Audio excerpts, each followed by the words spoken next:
ዜና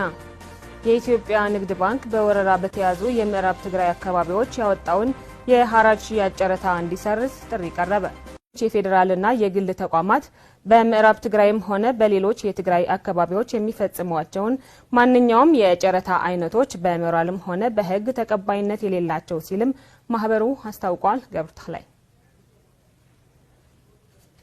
የኢትዮጵያ ንግድ ባንክ ባለፈው ሳምንት ሰኔ 13 2017 ዓመተ ምህረት የሐራጅ ሽያጭ ጨረታ ማስታወቂያ በሚል ርዕስ ንግድ ባንኩ በዕዳ ማካካሻነት የተረከባቸውን የተለያዩ ንብረቶች በዝግ ጨረታ አወዳድሮ መሸጥ ይፈልጋል በሚል በወረራ በተያዙ የምዕራብ ትግራይ አካባቢዎች የሚገኙ የመኖሪያናም የንግድ ቤቶች ለሐራጅ ሽያጭ ጨረታ ማቅረቡ ይታወሳል። ይህንን ተከትሎ ለንግድ ባንኩ ደብዳቤ የጻፈው ጽላል ሲቪል ማህበረሰብ ምዕራብ ትግራይ የኢትዮጵያ ንግድ ባንክ የሐራጅ ሽያጭ ጨረታ ያወጣባቸው በዕዳ ማካካሻነት የተረከባቸውን የመኖሪያናም የንግድ ቤቶች የ2013 ዓመተ ምህረት ጦርነትን ተከትሎ በወረራ የተያዙ የምዕራብ ትግራይ አካባቢዎች የሚገኙ ናቸው ሲል አስታውቋል። እነዚህ በሰቲት ሁመራ የሚገኙ 6 መኖሪያ ቤቶችና 3 የንግድ ቤቶች ባለቤቶቻቸው በአሁኑ ሰዓት በትግራይ እንዲሁም በሱዳን በሚገኙ መጠለያ ጣቢያዎች እንዲሁም በአካባቢው የሚኖሩ ነገር ግን ሰርተው እንዳይበሉ ተጨቁነው የሚኖሩ እጅግ በጣም አስከፊ ሕይወት በማሳለፍ ላይ ያሉ የትግራይ ተወላጆች መሆናቸውን ማህበሩ በደብዳቤው አረጋግጧል። በወረራ ስር ባሉ የምዕራብ ትግራይ ነዋሪዎችም ሆነ በአሁኑ ሰዓት ከምዕራብ ትግራይ ውጭ በሀገር ውስጥና በውጭ ሀገር ሱዳን በጊዜያዊ መጠለያ ጣቢያዎች የሚገኙ የትግራይ ተወላጆች ዕዳቸው መክፈል ይቅርናም የሚበላና የሚቀመስ አጥተው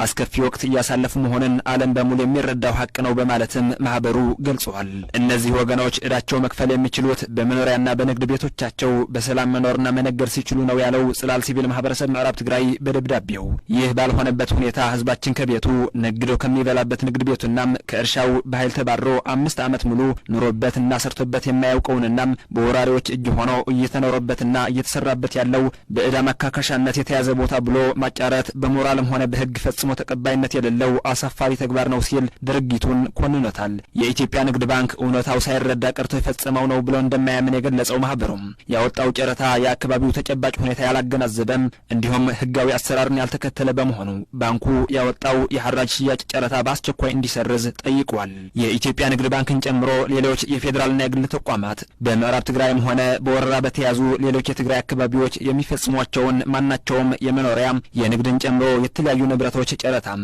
ነገ ህዝባችን ወደ ትውልድ ቦታው ሲመለስ በሞራልም በህግም ተቀባይነትና ተፈጻሚነት እንደማይኖረው መታወቅ አለበት ያለው ጽላል ሲቪል ማህበረሰብ ምዕራብ ትግራይ የኢትዮጵያ ንግድ ባንክም ሆነ ንብረቶቹ የሚገዙ አካላት ቆም ብለው እንዲያስቡበትና ከወዲሁ ከፍተኛ ጥንቃቄ እንዲያደርጉ አሳስበዋል።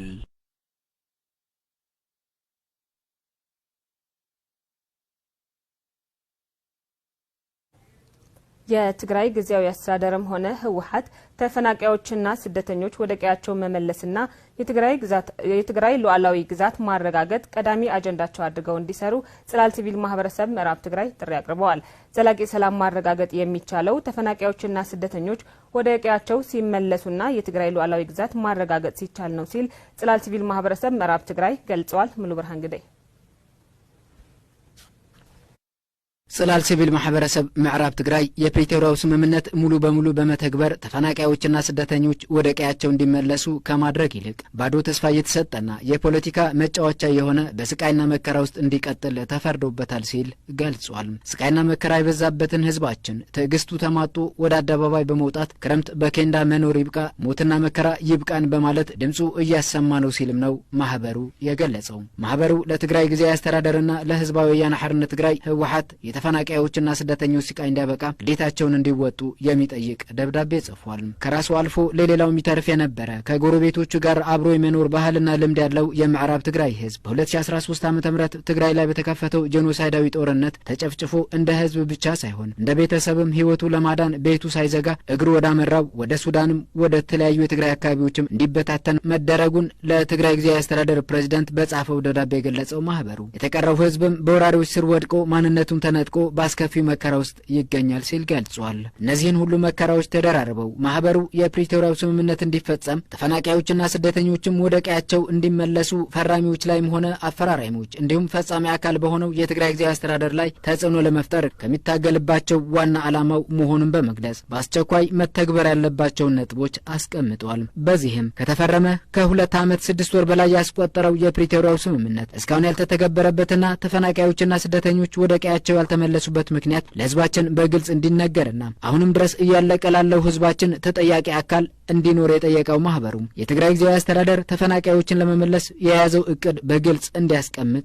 ጠይቋል። የትግራይ ጊዜያዊ አስተዳደር ከሚመለከታቸው የፌዴራል መንግስትና ዓለም አቀፍ ማህበረሰብ በመተባበር ህዝባችን ሳያልቅ ከ2017 ዓ.ም ክረምት በፊት በወራሪዎች ስር ያለውን ህዝባችን ከህገወጥ ታጣቂዎችና ህገወጥ አስተዳደር ነጻ ወጥቶ ተፈናቃዮችና ስደተኞች ደህንነታቸው በተጠበቀ መንገድ ከነሙሉ ዋስትናቸው ጋር እንዲመለሱ በማለትም ነው ማህበሩ የጠየቀው። ከተፈናቃዮች መመለስ ጎን ለጎንም የስነ አእምሮ ግንባታ፣ የህዝብ ለህዝብ ግንኙነት እንዲሁም ራሱ እስከሚችል ድረስ አስፈላጊ የሰብአዊ እርዳታና የመልሶ ማቋቋሚያ እንዲሁም የካሳ ስራዎች እንዲሰሩ ጊዜያዊ አስተዳደሩ ትኩረት እንዲሰጥበት በማለት የጠየቀው ጽላል ሲቪል ማህበረሰብ ምዕራብ ትግራይ በምዕራብ ትግራይ ህዝብ ላይ የተፈጸመውን ጄኖሳይድ የሚያጠና ገለልተኛ አካል እንዲገባና ምዕራብ ትግራይ እንደ ሌሎች የትግራይ አካባቢዎች በትግራይ ጊዜያዊ አስተዳደር ስር እንዲሆን ጠይቋል። ተፈናቃዮች በመመለስና የትግራይ ሉዓላዊ ግዛት በማረጋገጥ ነው የትግራይ ብሔራዊ ጥያቄ መመለስ የሚቻለው ያለው ማህበሩ ሁሉም ትግራዋይ በዚህ ጉዳይ ላይ ዋና ትኩረቱ አድርጎ በጋራ እንዲታገል ጊዜያዊ አስተዳደሩ የቅድሚያ አጀንዳው በማድረግ እንዲሰራ ጥሪውን አቅርቧል። ጽላል ሲቪል ማህበረሰብ ምዕራብ ትግራይ ለህዝባዊ ወያነ ሓርነት ትግራይ ህወሓትም በተመሳሳይ ደብዳቤ የጻፈ ሲሆን ህወሓት የስምምነቱ ፈራሚ አካል እንደመሆኑ መጠን ተፈናቃዮችና ስደተኞች ዋስትናቸው በተጠበቀ መንገድ ወደ ቀያቸው እንዲመለሱ የማድረግ ትልቅ ኃላፊነት የተሸከመ ቢሆንም በዚህ ጉዳይ ላይ ቅድሚያ ሰጥቶ ከመስራት ይልቅ በራሱ ውስጣዊ ፖለቲካዊ ችግር መጠመዱን ወቅሷል። ተፈናቃዮችና ስደተኞች ቀያቸው ተነጥቀው ሀብታቸውም ተወርሰው በየኬንዳው ተጥለው ፀሐይ፣ ብርድ፣ ንፋስና ጎርፍ እንዲሁም ረሃብና በሽታ እየተፈራረቁባቸው እጅግ አስከፊ ህይወት እየገፉ መሆናቸውን የጠቆመው ማህበሩ አሁን ባሉበት ሁኔታ ከቀጠሉ ግን የከፋ እልቂት ሊከሰት እንደሚችል አስጠንቅቋል። ማህበሩ በደብዳቤው ህወሓት ተፈናቃዮች እንዲመለሱ የያዘው እቅድ በሀገራዊና ዓለም አቀፋዊ መድረኮች ህዝቡን ወክሎ ፍትህ እንዳይጠይቅ ያደረገው ምክንያት ምንድነው በሚል የጠየቀ ሲሆን መሬታችን ተወሮ እናቶቻችን በየኬንዳው የሞቱ ህወሓት የት ነው? በህዝቡ ላይ ይህ ሁሉ ነገር ሲደርስስ ሞራላዊ ግዴታው የት ሄደ? በማለት ጥያቄውን አቅርቧል። ማህበሩ በዚህ ደብዳቤው በአስቸኳይ እንዲተገበሩ ያላቸውን ነጥቦች በግልጽ ያስቀመጠ ሲሆን ህወሓት የምዕራብ ትግራይ ተፈናቃዮችና ስደተኞች የመመለስ ቀዳሚ አጀንዳው መሆኑን በግልጽ እንዲያውጅ ጠይቋል። ተፈናቃዮችና ስደተኞች አስተማማኝ በሆነ መንገድና ደህንነታቸው በተጠበቀ መልኩ እንደሚመለሱ ለማረጋገጥ ህወሓት አስፈላጊውን ፖለቲካዊ፣ ህጋዊና ዲፕሎማሲያዊ መንገድ እንዲጠቀም የጠየቀው ማህበሩ ህወሓት ተፈናቃዮች በወጡበት